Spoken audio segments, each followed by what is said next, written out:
ఇంద్రుడు వైజయంత భవనంలోని అభ్యంతర మందిరంలోకి ప్రవేశించాడు. సచీదేవి ఆయనకు ఎదురుగా వచ్చింది. తన దగ్గరగా నిలుచుని తన వైపే ఆర్ద్రంగా చూస్తున్న సతీమణిని ఇంద్రుడు చిరునవ్వుతో చూశాడు. పుట్టినింటిని చూడాలనిపిస్తోందా దేవి? సచీదేవి తలను అడ్డంగా ఊపింది. పుట్టినింటిని కాదు, మరొక మనోహర ప్రదేశాన్ని చూడాలన్న కోరిక బాల్యం నుండి నాతో పాటు పెరుగుతూ వచ్చింది. మనోహర ప్రదేశం ఏది? తీసుకువెళ్తారా? నవవధువు అడగరాదు, ఆజ్ఞాపించాలి. ఇంద్రుడు చలోక్తి విసిరాడు. ఏదా ప్రదేశం? క్షీరసాగరం. ఓహ్, దర్శనీయమైన అద్భుతం అది, ఇంద్రుడు మెచ్చుకుంటూ అన్నాడు. ఇప్పుడు బయలుదేరుతున్నాం. నిజంగా? అంది సచీదేవి. ఇంద్రాణి కోరిక ఇంద్రుడి కోరికే. ఎలా వెళ్దాం? రథం, అశ్వం, భద్రగజం ఏది?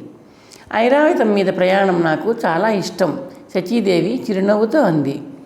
క్షీరసాగర తరంగాలు నయనానందకరంగా ఎగిసిపడుతున్నాయి. తెల్లటి నురగను తీరానికి కానుక చేసి వెనుకకు వెళ్తున్నాయి. ఏదో దివ్య వాయిద్యం చేస్తున్న మనోహర ధ్వనిని వెక్కిరిస్తూ క్షీరసాగరం శబ్దం చేస్తోంది.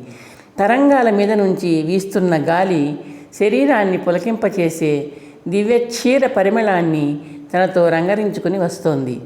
ఇంద్రుడు దరహాసం చేస్తూ సచీదేవిని చూశాడు. స్వర్ణకాంతితో ఆరోగ్యంగా మెరుస్తున్న ఆమె వదనం మీద తరంగాలు వెదజల్లిన పాల తురంపరులు గుండ్రటి ముత్యాలలా మెరుస్తున్నాయి. గాలి తాకిడికి ఆమె పైట ఇంద్రరథ పతాకంలా ఎగురుతోంది. ఒక్కసారిగా సముద్ర క్షీరం జల్లుమంటూ ఆమెను తాకింది. సచీదేవి ఉలిక్కిపడి కేక వేస్తూ నాథుడిని ఆశ్రయించింది. ఇంద్రుడి చెయ్యి ఆమె సన్నటి నడుం చుట్టూ ప్రేమపాశంలా అల్లుకుంది. ధైర్యం చెప్తున్నట్టు ఆమెను దగ్గరగా లాక్కున్నాడు. ఇద్దరూ సముద్రాన్ని చూస్తున్నారు. ఐరావతము వాళ్ళిద్దరినీ మరిచిపోయి పాలవెల్లిలో సంతోష స్నానాలు చేస్తూ మునుగుతూ తేలుతూ ఈదులాడుతోంది. పెద్ద మంచు ముద్దల వెండికొండలా ఉన్న ఐరావతం పాలలో స్పష్టాస్పష్టంగా కనిపిస్తోంది. సచీదేవి చూపులు ఐరావతాన్ని దాటి సాగర మధ్యం వైపు దూసుకుంటూ వెళ్ళాయి. స్వామి, శ్రీ మహావిష్ణువు ఈ క్షీరసాగరంలో శేషశయ్య మీద ఉంటారు కదా? సచీదేవి అడిగింది. ఉంటారు. తెల్లటి క్షీరసాగరం మీద నల్లటి మచ్చల దర్శనమిస్తాడాయన. నీలమేఘశ్యాముడు కదా? ఇంద్రుడు నవ్వుతూ అన్నాడు. మనకు కనిపిస్తారా ఆయన? ఆయన మనకు కనిపించాలని మనం సంకల్పిస్తే చాలదు, మనకి కనిపించాలని ఆయన సంకల్పించాలి, ఇంద్రుడు నవ్వుతూ అన్నాడు. సచీదేవి ఆయనతో శృతి కలిపింది. అదే క్షణంలో సముద్రంలో సంభవిస్తున్న ఒక దృశ్యం వాళ్ళ దృష్టిని ఆకర్షించింది. తరంగాల మధ్య సాగరంలోంచి కిరీటం పైకి వస్తోంది. కొన్ని క్షణాల్లో కిరీటాన్ని ధరించిన ఒక పురుషుడి శిరస్సు, ముఖము క్షీరతరంగాల మీద ప్రత్యక్షమయ్యాయి.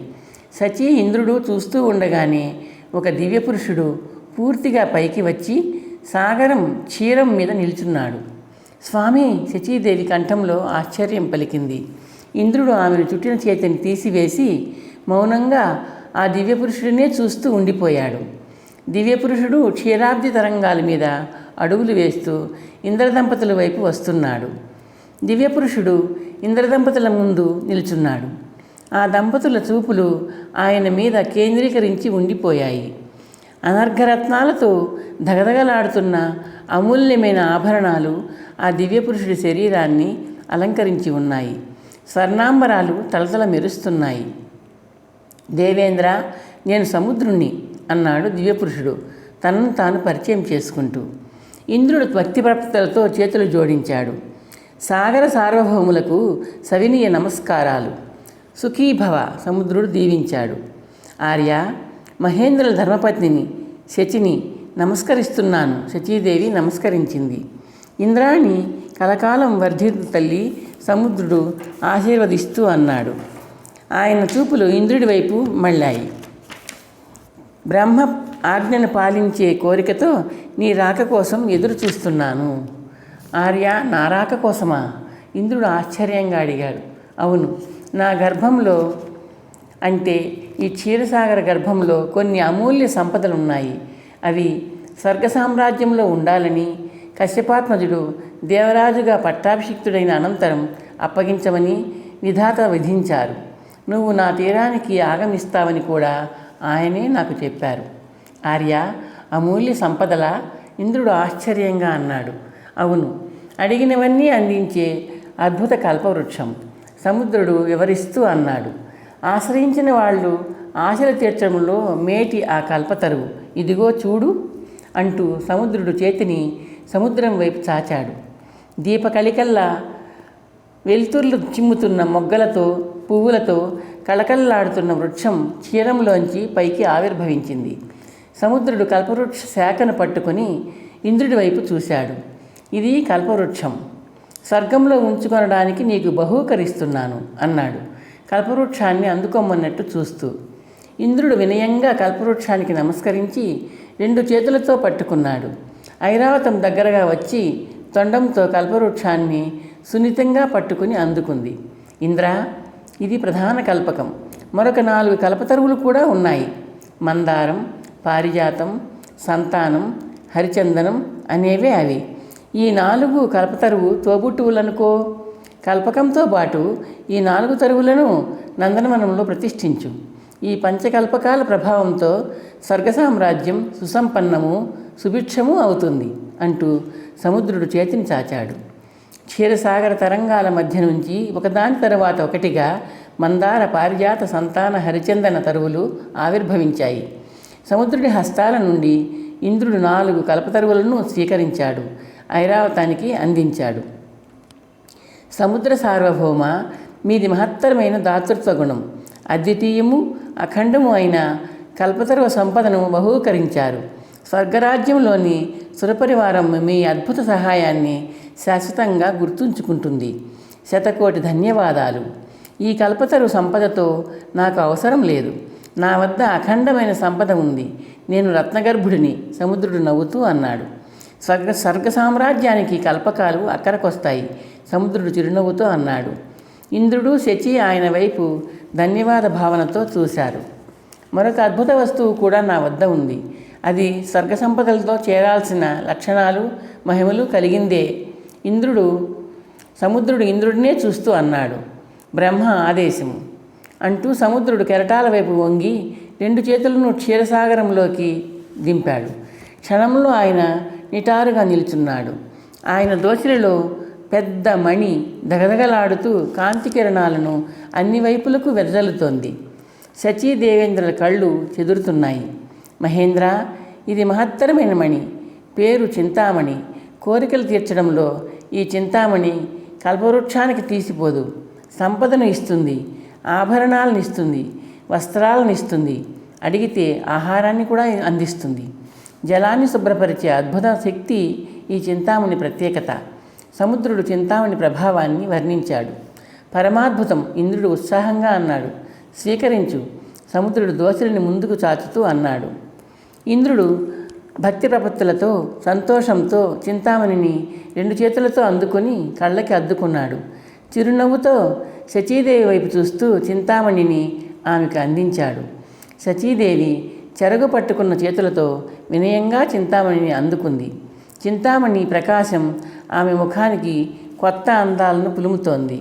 ఇంద్రుడు సముద్రుడి వైపు చిరునవ్వుతో చూశాడు. మరొక్కసారి ధన్యవాదాలు అర్పించుకుంటున్నాను. ఈనాడు తమ సన్నిధికి రావడానికి కారణం నా ధర్మపత్ని కోరిక. క్షీరసాగరాన్ని దర్శించాలన్న ఆమె కోరికను తీర్చడానికి వచ్చాను. మా ప్రయాణం ఏకముఖం, ఫలితం బహుముఖం. సాధ్వి ఇంద్రానికి ఆ కోరిక కలగడానికి కూడా విధి సంకల్పమే కారణం. సముద్రుడు చిరునవ్వు నవ్వాడు. నేను వెళ్తాను, శుభం భూయాత్. శచీ, ఇంద్రుడు శిరస్సులు వంచి నమస్కరిస్తున్నారు. సముద్రుడు నెమ్మదిగా క్షీరసాగరం లోపలికి నిలువుగా అవనతమవుతూ అంతర్ధానమయ్యాడు.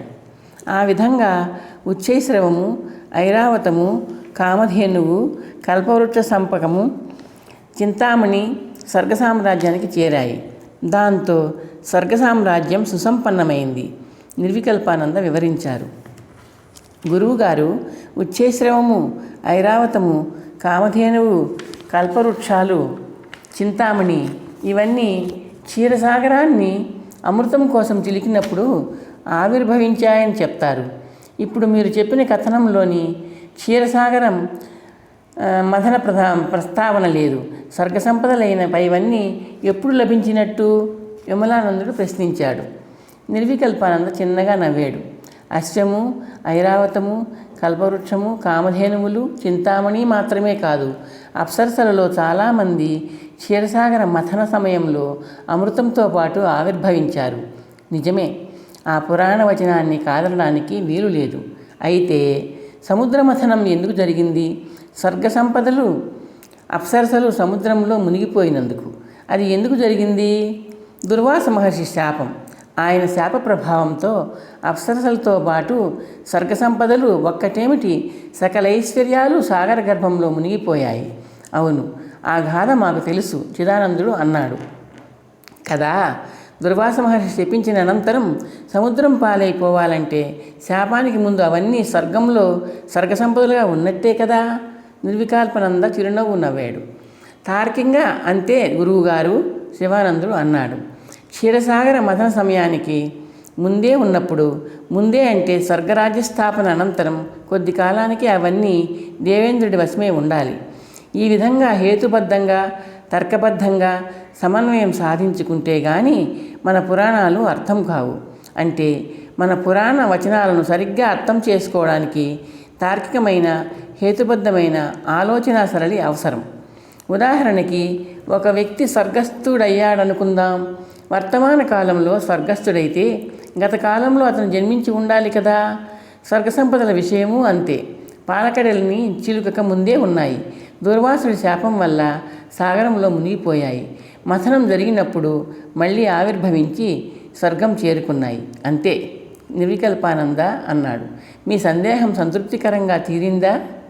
సంతృప్తికరంగా, సంపూర్ణంగా తీరింది గురువుగారు, సదానందుడు తృప్తిగా అన్నాడు. కాబట్టి ఉచ్ఛైశ్రవాన్ని బ్రహ్మ అనుగ్రహించాడని, ఐరావతాన్ని, కామధేనువును కన్నవాళ్ళు ఇంద్రుడికి బహుకరించారని, 5 కల్పవృక్షాలను సముద్రుడు ఇచ్చాడని మనం చెప్పుకున్నాం. అది కేవలం ఊహ కాదు, అపోహ అంతకంటే కాదు, తర్కబద్ధమైన నిర్ధారణ. నిర్వికల్పానంద చిరునవ్వుతో ముగించాడు. అవును గురువుగారు, శివానందుడు అన్నాడు. బాగుంది. తదనంతర గాథ చెప్పుకుందాం. రకరకాల సంపదలతో స్వర్గ సామ్రాజ్యం పురోగతి చెందింది. స్వర్గరాజ్య వైభవం గురించి అందరికీ తెలిసింది.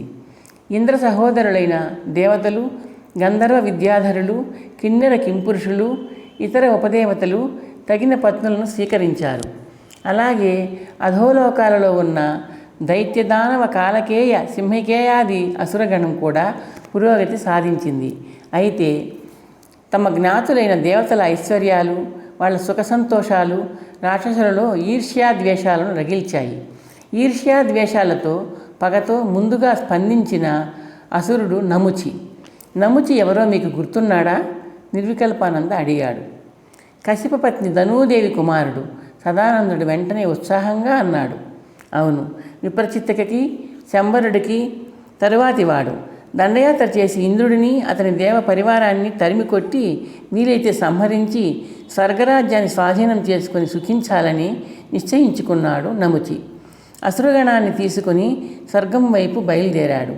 నముచి స్వర్గ రాజధాని అమరావతిని సమీపించే సమయానికి ఇంద్రుడు సుధర్మ సదస్సులో కొలువు తీరి ఉన్నాడు. అమరగాయక శ్రేష్ఠుడు తుంబురుడు గానం చేస్తున్నాడు. ఇంద్రాదులు ఆనందంగా ఆలకిస్తున్నారు. గురువుగారు, తుంబురుడు ఎవరు? సదానందుడు అడిగాడు. తుంబురుడు నారదుడికి సమానుడైన సంగీత విద్వాంసుడు.